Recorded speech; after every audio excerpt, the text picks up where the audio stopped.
This is Ben Ward from Orange Goblin, and you're watching Metal Transistor.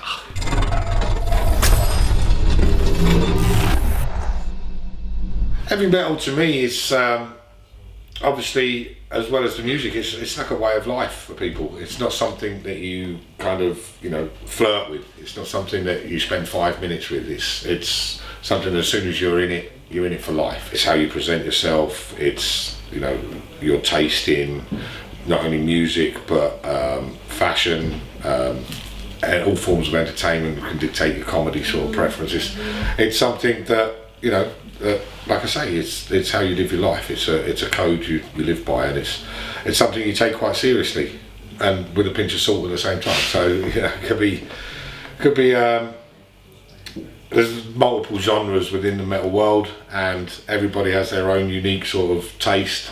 But for me, it's not something to be kind of laughed at. I know the mainstream kind of look down on heavy metal and think it's the losers music or the smelly weirdos music, but I've always preferred that. I prefer being an outsider, and heavy metal has represented sort of that, being different, being rebellious and going against the grain. So that's why it always appealed to me, and I still love it as much now as I did when I first found it.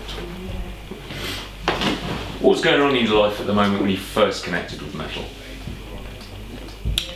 I was out of work, didn't really have much to do, and was looking for something to give me that buzz, I guess, and heavy metal provided that. It was something that excited me in a kind of world where everybody's kind of influenced and brainwashed by what the media tells you, whether it's radio or television, and it stood on its own. It didn't need any kind of promotion from someone else telling me what to like. It was something I'd found and instantly clicked with. So I loved that, and like I say, I think it's, in those early days, it was predominantly considered kind of macho, masculine sort of world, but that's not the case at all. It's for everybody, and it crosses, race, creed, religion, everything.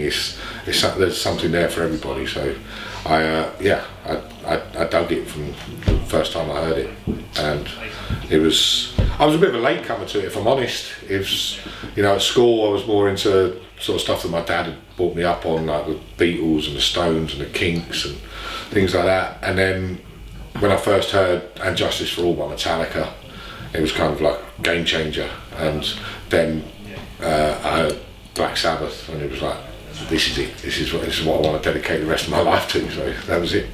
Brilliant.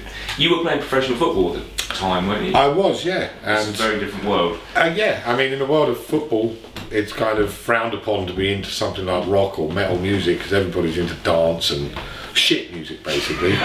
So Martin was the only person, because Martin played football with me as well, and I remember quite clearly walking to the bus stop in Hanger Lane one day after training, and sort of like me and him started a conversation and say, what sort of music are you into? And he was like, you'd probably laugh if I told you. I was like, no, go on, tell me. He was like, I'm into like heavy metal. And I was like, me too, I like Metallica and Guns N' Roses at the time.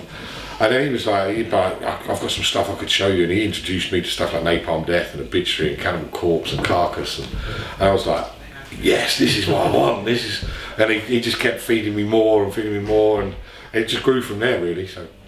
Okay, why is metal the vehicle you chose to express yourself with? For me, there's no limits. It's, as I say, within heavy metal you've got different genres, but everything that you consider, whether it's extreme metal, death, black, right through to even new metal, it all stems from. It regresses to like the 70s rock of Sabbath and Zeppelin and Blue Cheer and bands like that, and prior to that you can take it back to the Beatles and Elvis, and it all filters back down to that sort of Delta blues, Robert Johnson, that sort of thing, and it's kind of everything is tied together by that. And I think that was what I liked about it. I think you can find that it covers all sort of elements of musical expression. You can have really extreme stuff, you can have really melodic stuff, you can have really kind of almost classical music incorporated into heavy metal, and it kind of it caters to every emotion you might have. If you're feeling down, you can put something on that's going to elevate your mood. If you're feeling aggressive, you can obviously put on something fast and nasty. And yeah, there's something for every emotion. So one person without whom you wouldn't be doing this right now? Probably Martin, our bass player. As I said, he's kind of introduced me to it like that. But no, I think that's, again, going back to the first question, it's like what appeals to you about heavy metal is kind of you find your own way, and not everything is for everybody. And I don't think in the world of rock and metal people kind of hold it against you if you don't have the exact same taste as them. They're like, okay, well, everyone's open to their own thing, and it's, it wouldn't do for us all to like the same bands. So you have that freedom to just sort of be into what you're into. Even within Orange Goblin, it's like we have various different tastes within the four of us. So Joe is more into his blues and 70s rock. Chris grew up from a hardcore background, listening to stuff like Black Flag, Minor Threat, Circle Jerks and Discharge. And Martin and I came from a more extreme metal background, the death metal and black metal of the early 90s, especially the Norwegian stuff. And it's just, there's so much variation that it's the perfect sort of music for expressing yourself however you feel. You mentioned before actually about the putting on music that's aggressive, and the general perception that we take it from mainstream society that metal is aggressive. Yeah. What do you have to say about that? I would agree with that. I think that's part of the appeal, is that it's an aggressive form of music. It's some people like to listen to a piece of classical music and they get goosebumps on their arm. Some people like to, and it's your sort of marker of how you judge the music. It's like, sometimes if I put Slayer on something, I want to smash everything in the room and turn tables over and stuff. And to me, that's what music should do. It should move you in some way, whether it's metal, whether it's punk, whether it's soul music or anything. It should move you for it to be meaningful and have that genuine sort of affiliation with what you're into.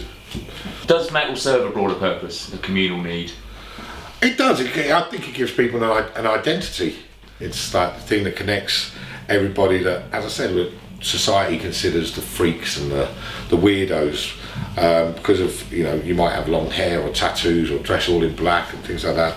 That's, kind of scary to a lot of everyday folks. But, you can go into a local supermarket and not necessarily have to say something, but you see somebody in a Metallica t-shirt and you just give them that little nod of, yeah, I know, and it's that kind of underground brotherhood that has always been appealing about it.